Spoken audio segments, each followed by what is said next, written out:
Good morning, everyone, and welcome to Jacksonville Rotary Zoom at noon.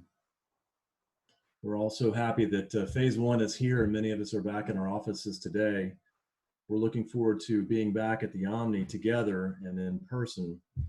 We are waiting for guidelines from state and local authorities to make the decision and talking with our members and our partners at the Omni to determine what next steps are.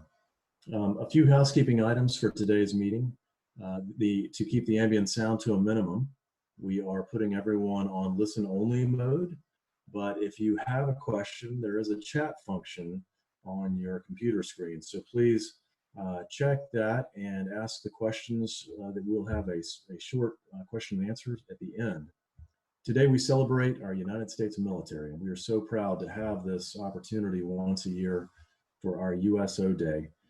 We have a lot to be thankful for, and Seth Rothstein is here and will provide today's invocation, followed by a salute to our flag. Many of you have requested we add the national anthem if possible, and I can't think of a better time than today to try this in our new Zoom format. So we're going to try that as well. So I'll turn it over to Seth. Are you with us, Seth? I am. Thanks, President Tom. If you'll join me, we come together today in a spirit of gratitude, thankful for its blessings, its opportunities, and its challenges. For all who have contracted coronavirus, we pray for care and healing. For those who are elderly or are particularly vulnerable, we pray for safety and protection. For all who are experiencing fear or anxiety, we pray for peace of mind and spirit. For those who do not have adequate health insurance, we pray that no family will face financial burdens alone. For public officials and decision makers, we pray for wisdom and guidance. For our servicemen and women, and for all of the frontline workers, we pray for their protection and well-being. May we be challenged to always give our best. May we find new ways in these challenging times to put service over self. And in these troubling times, may we be assured of your continued presence with us. Amen. Amen. Thank you, Seth.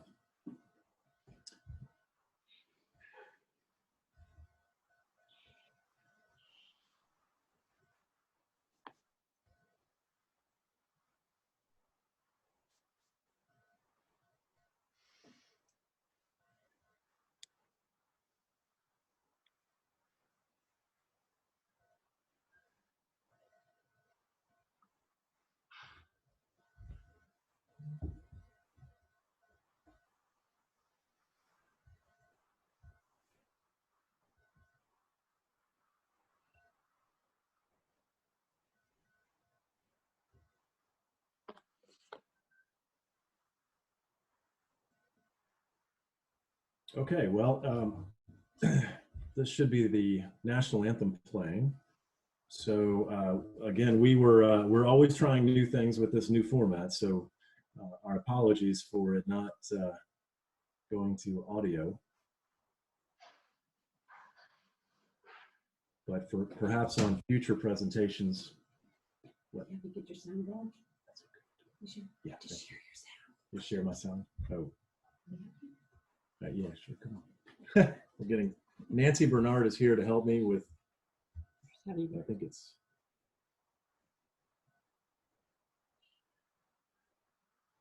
I don't see it. Okay. Thank you. Thanks. Okay, everyone. Well, we're back. So, well, again, we are always willing to try new things at the Downtown Rotary. So, with that, Sherry, thank you for trying that. Maybe in the next few sessions, we'll be able to bring our national anthem back. Today, we have a very exciting program, a lot to do over the next few minutes. We have two very special speakers. The first is Mike O'Brien. Mike is a 22-year Rotarian. He serves as the Chief Executive of the Greater Jacksonville Area USO. Mike, we're glad to have you. Are you on the line with us today?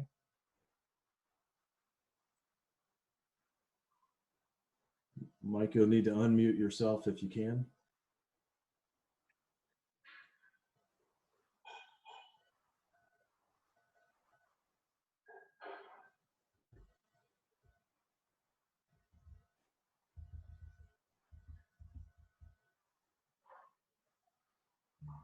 There we Oh, go. there we go. President Tom, Hello, Mike. with you. So I just wanted to thank President Tom and the Rotary Club of Jacksonville. This is a great tradition. For years and years, Downtown Club has supported our U.S. and our military. Though we would have loved to have 60 of our best dressed military members at your wonderful luncheon today. Obviously, that wasn't possible, but we can't thank the Rotary Club of Jacksonville enough for years and years of support. Your most recent support last year went to renovate our Mayport kitchen. We put $30,000 into that renovation to help support our no-dough dinners. And again, your club has been tremendously supportive. On the line today, I have Chairman Matt Toohey of the board, also your very own Howie Wanamaker, Chairman-elect, and I saw Sid Jones, also board member, that's with us today, and Charlie Tremazzo, my VP of Marketing and Development. Very, very quickly, I know your time is short, just some things our USO is doing to support our military today during the COVID-19. The no-dough dinner program I just mentioned, which has been so successful, is now no-dough dinners to go. We've done approximately 2,500 meals that we've delivered, first to the Naval Hospital and then to the clinics and first responders, and most recently to our Florida National Guard. So the program continues to go, and it's wonderful.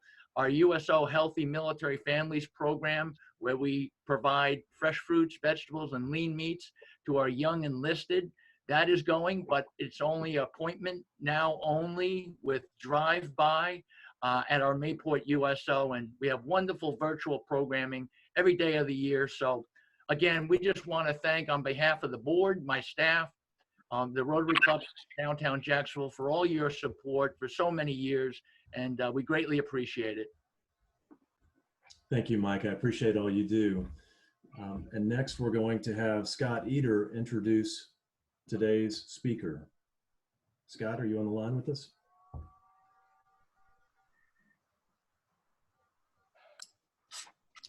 Okay, can you hear me now? Yes.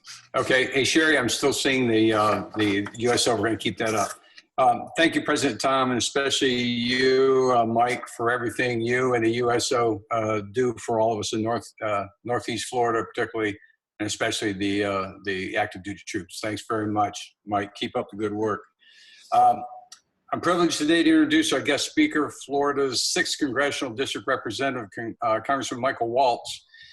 From the first time I met him 3 or 4 years ago, right after he decided to run for Congress, I knew at that time that Florida and our area would be well served in Washington if Michael Waltz was elected. And of course, he did get elected, and he's running for his 2nd term now.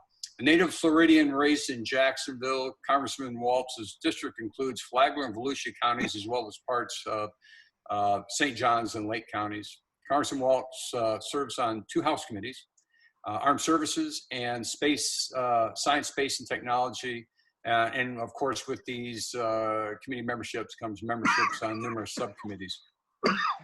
He is a retired Special Forces officer with over 20 years of active and National Guard service. In addition to combat tours as a Green Beret, Congressman Waltz has served as a policy advisor to the Secretary of Defense and later to the Vice President of the United States. He is also an author of, I guess I'm parochial when I say this, an excellent book entitled Warrior Diplomat, A Green Beret's Battles from Washington to Afghanistan. He is a successful businessman, co-founding a small company that started with just a few and eventually grew to over 400 employees. He is a father of a teenage daughter, which actually might be the most challenging of Congressman Waltz's responsibilities these days. And he also lives here in St. Johns County, not far from me. Lastly, Congressman Waltz is a member of a very special group of men and women who lived for several months as rats, which I'll leave to him to explain for those of you who don't know what a rat is in this particular sense. Again, it's my pleasure to introduce Florida's 6th Congressional Representative, Congressman Michael Waltz. Welcome aboard. Hey, thanks so much, Scott. Comms check. Can everybody hear me okay? You got me? Okay. Well, great. Well, hey, great to be with you, and thanks for that kind introduction, Scott, and thank you for your years of service, often behind the scenes and taking care of the nation's business. So great to be with you all. I'm a proud West Side boy. Grew up off 103rd and Timuquana, just down in between NAS Jackson and Cecil Field, and ended up getting a fantastic education with Stanton College Prep, which back then was a new magnet school. And then I think what Scott was referring to, decided to go suffer and get my head shaved and the snot kicked out of me for my college years at the Virginia Military Institute. One small correction: we've got some bad bios that are floating out there. I've actually still haven't retired. I'm still going in the National Guard as a colonel, but have spent most of my career as a Green Beret, as a Special Forces officer, and have done that now, as you all know, because there's one right down there in Camp Blanding. There's Special Forces units in the reserve component in the National Guard. So I have jumped and still jumping. I'm pretty sure I'm the only member of Congress still jumping out of perfectly good airplanes, and have certainly done my share over Florida as well. And that's what allowed me, as a day job, wearing a coat and tie, to serve in the Bush administration. So I had to be the only idiot in Washington that actually had to go do the strategy that I helped craft, saying, Mr. President, this is the direction I think we need to go strategically. And then I would get mobilized and actually have to go do it. The fun part would then be coming back and saying, hey, boss, I was in the room. I know what you said to do. Scott and other veterans in the room, I'm sure you've seen this all too well. Then you get out on the ground and we're doing the exact opposite. And that's what I ended up writing my book about, was really, how does that happen? How is it the president crafts a direction in, a strategy in one direction, and then we find ourselves struggling out on the ground going the complete opposite direction. And all of the proceeds from that, by the way, are going to the Green Beret Foundation and other veterans charities. I am proud. Thank you for mentioning the business. I mentioned that because right now so many businesses are struggling. And frankly, to be candid, too few members of Congress really have ever had to read a balance sheet, sign the front of paychecks, put everything they've ever owned on the line for an idea or product they believe in. And really, I try to bring that experience and that expertise of really understanding what business owners go through and what they would do and what they are willing to do to take care of their employees and to keep going. And I think the least we can do is to help them effectively in their time of need right now. I just want to take a few minutes to talk to you about a few things. One, I decided to run for office. It was Ron DeSantis' seat that he vacated when he ran for governor, mainly influenced by a statistic that I still find shocking. And it's that how few veterans we have serving as elected leaders. So we've gone from a high in the late 1970s of 74% of the Congress were veterans, now to hovering around 18%. Record low in our nation's history. Why does that matter so much? Well, it's not so much that we have expertise and dirt under our fingernails abroad, overseas, or understanding military issues or veteran issues, although I think that is also very important and missing. It's more the ethos of service that we bring. And I can't think of a group that I'd rather, that I would love to talk to this about more than you all. But you all know that in the foxhole, on the plane, on the ship, nobody cares about race, religion, socioeconomic background, and they certainly don't care about political party. It's about mission, it's about country, it's about getting the job done, and it's about results. And I think it's that ethos that we are missing with that record low number of veterans. I'm actually convinced that the record amount of dysfunction we're seeing out of Washington is due to that gap in our elected leadership. So I decided, you know what, yelling at the television or being a commentator on Fox or CNN or posting on Facebook, arguing with your relatives over Thanksgiving, not good enough. Be part of the solution, roll up your sleeves, bring that expertise that I had from DC and combat and business, and be part of moving the country forward. So I was really blessed and fortunate to have the support to get elected. But in that vein, I've co-founded a caucus called For Country, FOR, of bipartisan Republican and Democrat, almost exclusively veterans who feel the same way, that we can come together. Compromise can't be a dirty word. How do we find common ground? Let's take 60% of something rather than 100% of nothing and move forward. And we've actually, believe it or not, despite what you see on the mainstream media, we've actually gotten a fair amount of things done and been behind some of these bipartisan packages that you've seen coming out. That's one piece. I am convinced the more veterans in leadership positions in this country and we get back to a higher percentage will make a difference. But I think it's also a broader societal problem that we are facing now that in moving away from the draft. And I've introduced, and this caucus has fully backed as its top priority, legislation to get us back to national service. What do I mean by that? It's not returning to a draft.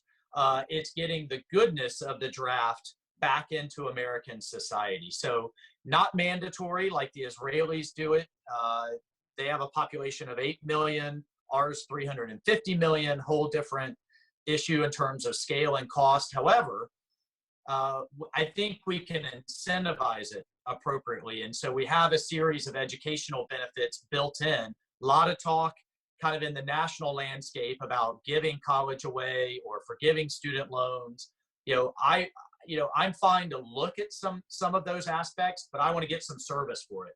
So the bottom line is, how do we get kids kind of off their couch and off their phones and off their video games and out serving their community and their country again? And I think there's ways to incentivize that. And I don't mean just in uniform. There's other ways to serve. Inner city tutoring, national parks, FEMA, volunteer corps, elderly care, and on and on and on. But how do we get to what we had in the draft, which was leadership, followership, teamwork, discipline, back into our youth and back into our society again? And then the piece that I think gets most overlooked is you did it back then with people who don't look like you and who don't think like you.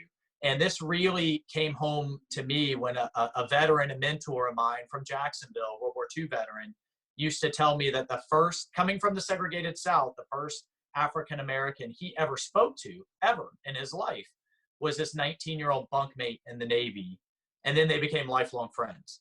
And so how do we have that forcing function, whether you're from downtown Detroit or a farm boy from West Indiana or kid from North Florida, to force all elements of American society together? I think this legislation would be a big step in doing that.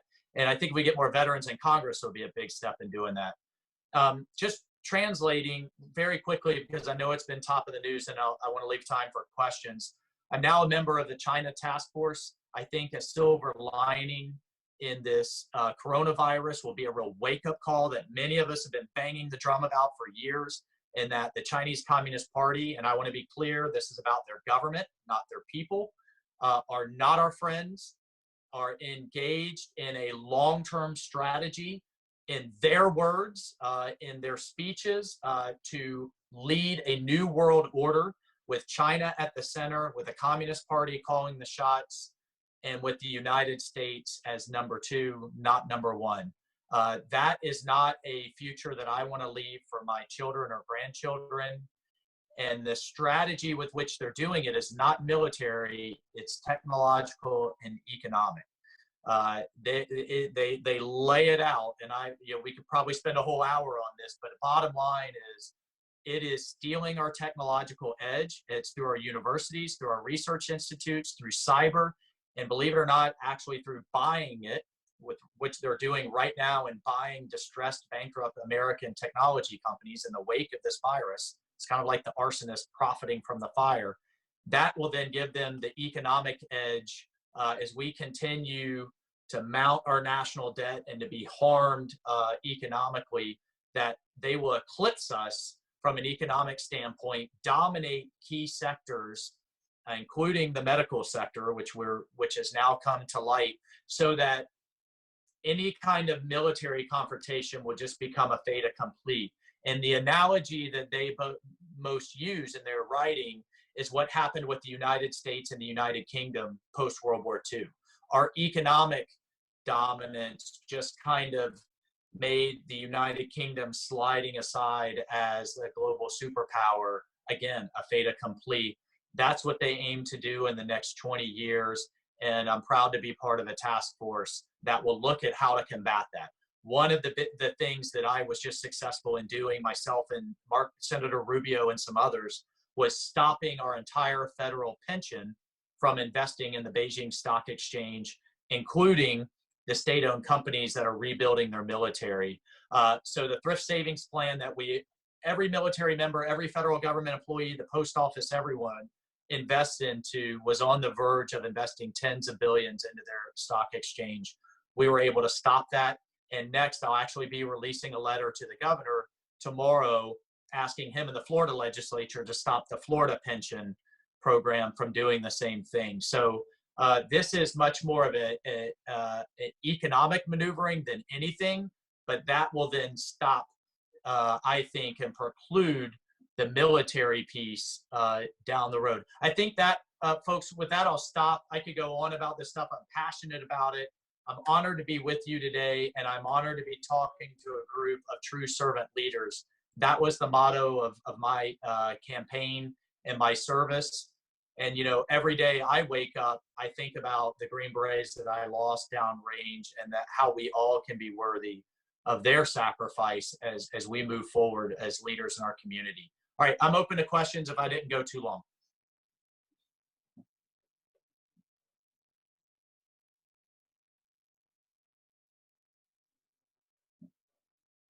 All right, easy crowd. Thank you. No, thank you, Representative Waltz. I appreciate that. Sorry, I was trying to unmute. So we have Sherry collect questions. I know we have some coming in. Sherry, are you with us? And can you start us with some questions? Yes, I am here. Thank you.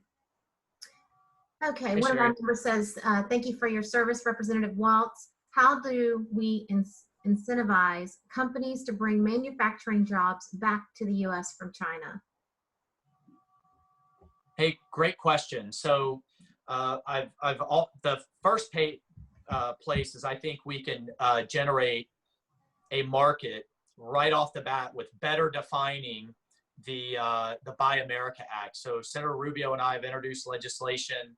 The entire federal government is required to buy American first unless that product can't be found, then it goes abroad. However, the courts have defined Buy America as where things were finally assembled, not where the ingredients come from. So in the case of our pharmaceuticals, the Department of Veterans Affairs, the VA, the entire Defense Department, the Health and Human Services, they buy a lot of drugs, and we're going to redefine that act so that the actual ingredients have to come from American soil, not where they're finally assembled. I think that alone will create an incentive in a marketplace. The other thing that we're looking at is helping with capital depreciation. It costs a lot for companies to move their manufacturing. We still want them to be competitive, and we certainly want them to be price competitive. So we're going to look at allowing a lot of depreciation up front to help them defer that cost. And then the final piece we're looking at in the near term, and I'm sure there'll be a lot of other ideas, is if you haven't heard of the economic opportunity zones that have been enacted under this administration, we're going to put some additional incentives to not only bring that manufacturing back to the United States, but to put it in our most underserved parts of the country in tying those incentives to the economic opportunity zones. So those are but three of many ways that we're going to look to incentivize. And look, I've told the pharmaceutical industry, the medical industry, and others, we're open. I am not a fan of one size fits all Washington, D.C. mandates and dictates. I want them to be competitive around the world, and that means being price competitive, but only to a point when it comes to national security. Some of these critical supply chains, another one being rare earth minerals, which are the raw ingredients that power our semiconductor and computer and avionics and other industries. We have to be able to have access to those materials here in the United States. And to the extent we can't here, then to friendly countries. So you have onshoring first as first priority, then nearshoring. And to those who are looking to sell abroad, I've had many, many conversations with them as well. What the Chinese do is they steal the technology, they then mirror it, and they set up their own companies, state support it with subsidies so that they price ours out of business and then gobble up the supply chain. So for those who want access to that billion-person market, I'm encouraging them and incentivizing them to look to India, right next door, world's largest democracy, same size market, but they don't have all of these bad practices, and they certainly aren't looking to supplant us as a global leader. Hope that answers your question. Great, thank you so much. Our next question is, how optimistic are you that the space program will be an economic accelerator for Northeast Florida? Oh, great. So glad you asked that one too. I'm really excited. Next Thursday, we are going to have, for the first time in almost a decade, American astronauts being launched from American soil. A lot of folks don't realize, since the shuttle program was stood down and it wasn't replaced, unfortunately, we have had to Mother May I to the Russians to put our astronauts in space. We lost the capability to put humans in space. SpaceX has a launch next Thursday. I'm really excited about it. Let's all pray that obviously it goes well and on time, and it'll be the first time that we'll be launching Americans in space since the space shuttle. That's point one. Point two, I love the fact that it's coming from the private sector, and it's this public-private partnership that is so critical, I think, to be able to do what we have to do in space, between maintaining the International Space Station, getting people on to getting the next American man and the first American woman back to Mars, and then also being competitive in terms of all of the infrastructure that we have up there. So, one thing, I think the difference, we just had the 50th anniversary of the Apollo landing, but the difference in 1969 to 2019 is our entire modern economy is dependent on space. The average person touches space. All of you touch space, I guarantee you, almost a dozen times before 9 a.m. this morning, didn't even realize it. Agriculture, global logistics, supply chains, of course, telecommunications is all dependent on that architecture. The other difference is we're not alone up there anymore, and the Chinese and the Russians have developed the capability that I can't go to in detail here, but they have developed the capability to take that infrastructure out, to disrupt our entire modern way of life. And in every war game now, the first shots are actually fired up in space, not in the Pacific Ocean or between tanks or between ships. It's actually up in space. That's why everybody made their jokes, but it was really actually very serious about developing the Space Force. I was proud to be a small part of that, but we have to be able to defend what we have up there.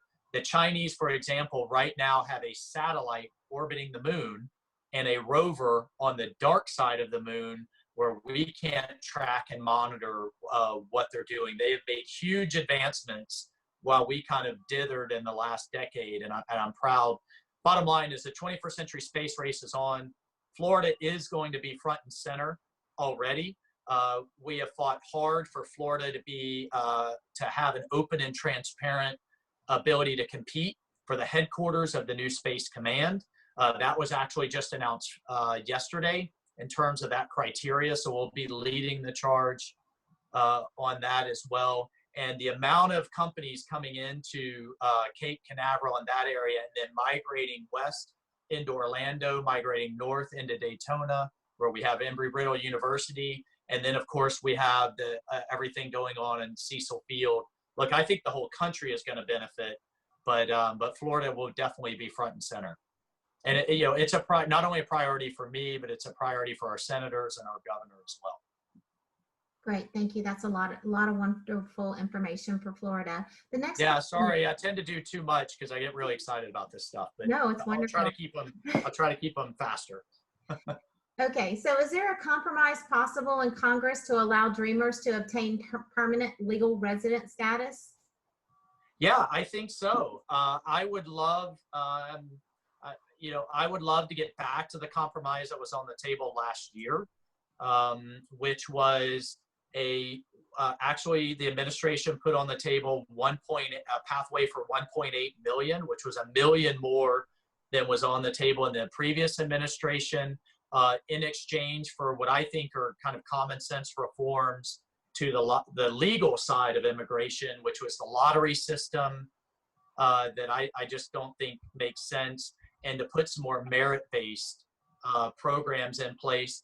And then, of course, for border security. And I know that's highly controversial, with the wall and all of that, but I don't think sequentially, say we went to 100% amnesty tomorrow, which I'm not in favor of that, and kind of cleaned up the entire system without appropriate border controls, we would find ourselves in the same place 2, 3, 4 years from now again. So I do think it's sequential. That deal was on the table in kind of, Dreamers, border security, and then merit-based immigration reform. I'd love to see us get back to that. I'm not optimistic that will happen between now and the election, sadly.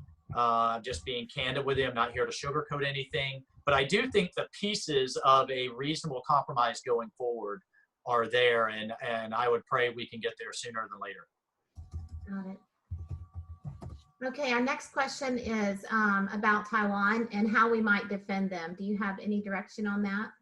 Well, first and foremost, in the very near term, I'm pounding the drum. I know the president and others as well, is that Taiwan absolutely should be admitted to the World Health Organization. First, as an observer for the convention that they have upcoming to deal with the coronavirus. Taiwan was banging the drum very loudly in December. And I think had they been listened to, the nature of how contagious, the fact that it was going human to human, then I think we would have seen more meaningful action that much sooner.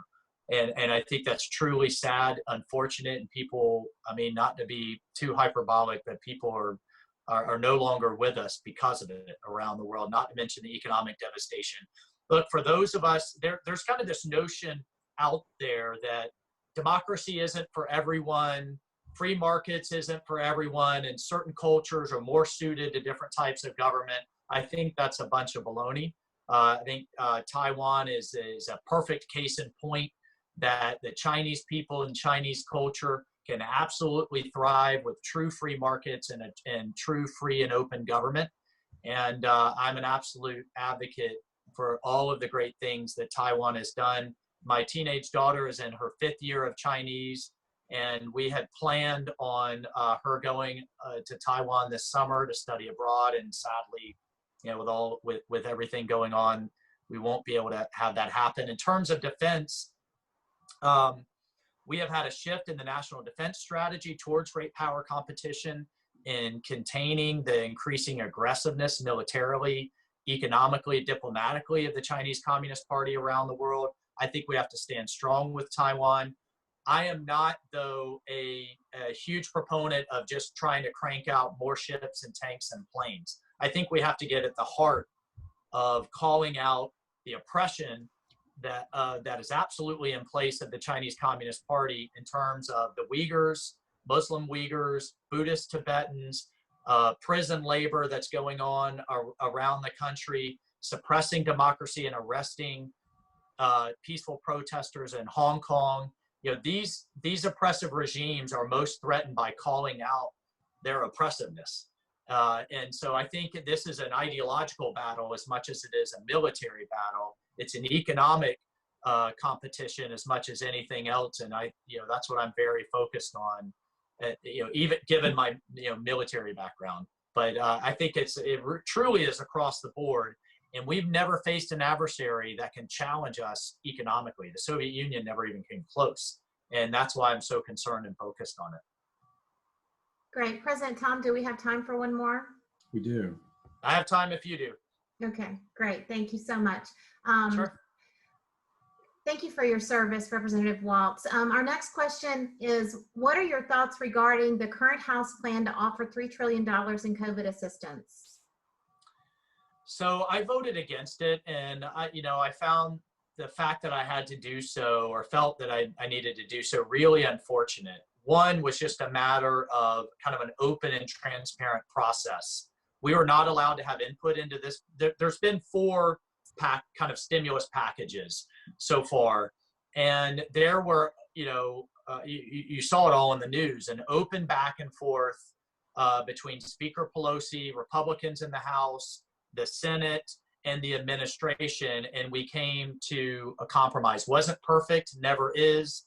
Again, I'm not here to sugarcoat things. There were a lot of stumbles with trying to move this much money this quickly out to help every American, all 50 states.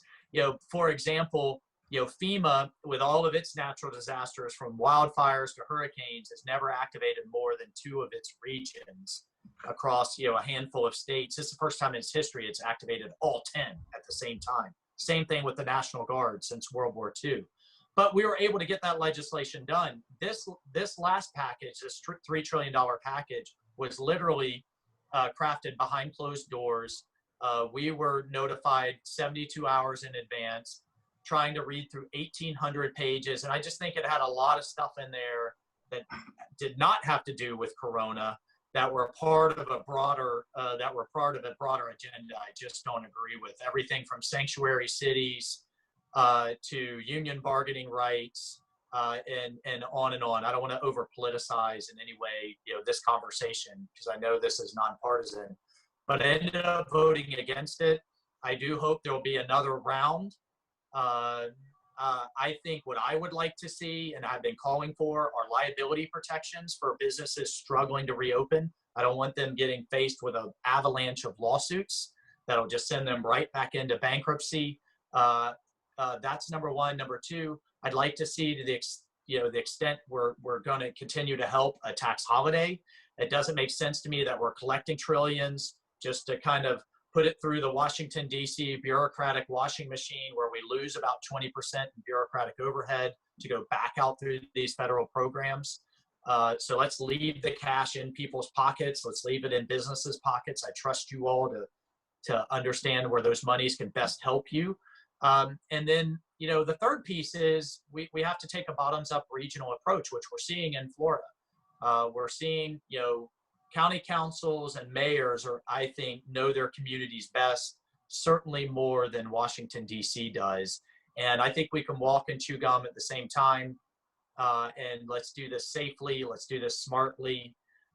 Let's reopen. And to the extent we still have additional federal support, let's focus it on our most targeted and most vulnerable populations, rather than this just kind of one size fits all. The bottom line is, no matter where you're from, the federal government cannot sustain printing our way out of this problem. Sometimes I think we're running out of green ink, the amount of money that we're talking about. We have to let our economy get back to life and do it in a way that is as safe as possible.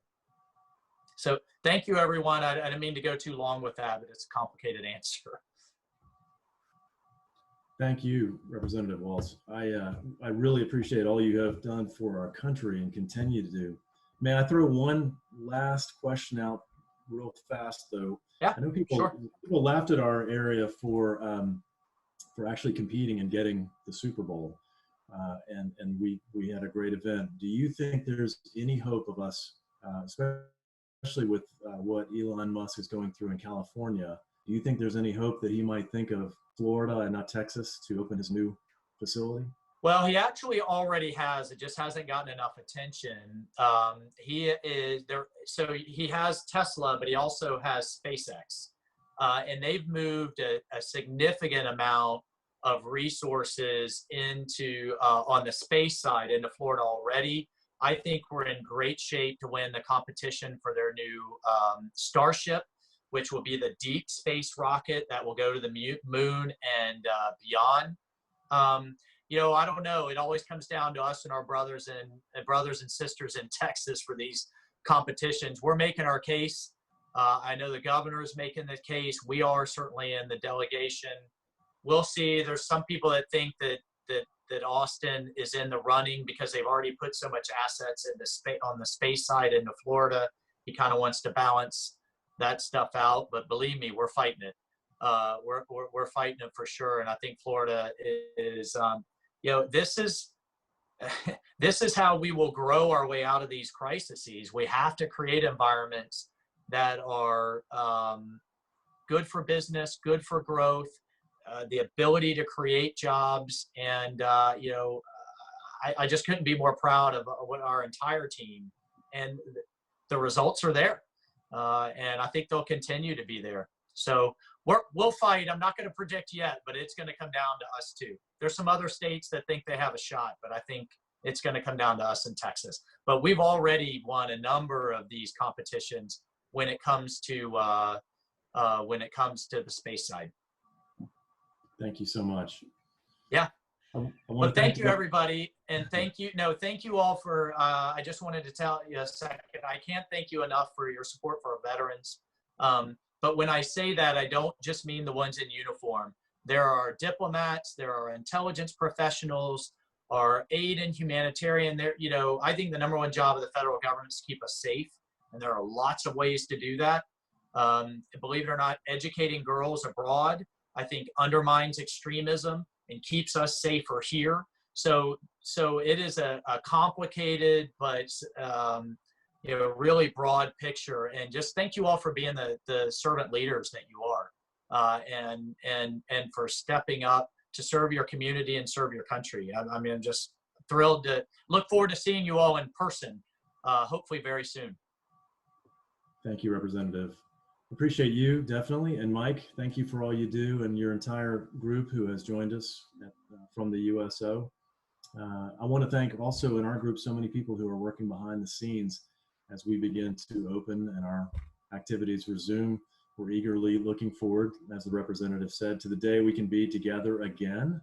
I want to thank all of you for your assistance during this time. I've talked with so many of you, and it's amazing because when I get off the phone, I think, oh my gosh, I am so thrilled to be the lead volunteer for such an amazing organization filled with so many people who are doing so much in the community. So I want to thank each of you for not only all you're doing, but for your support to me and the entire team on Rotary. So it does feel like a family, and we are. We will not meet next Monday, May 25th, in observance of Memorial Day. We will host our Zoom at noon on our next meeting, June 1st. It should be a wonderful program. We actually have Joanna Winters. She is from the CIA, and she's going to talk to us about international security as it relates to modern day slavery and human trafficking. So that is a really great one to look forward to. This has been a terrific program. I want to let everyone know that is on the board. We're going to have a board meeting after this via Zoom, so please stay with us. So that concludes our program today. I want to thank everyone for being here again, and I will look forward to seeing you at our next meeting on June 1st.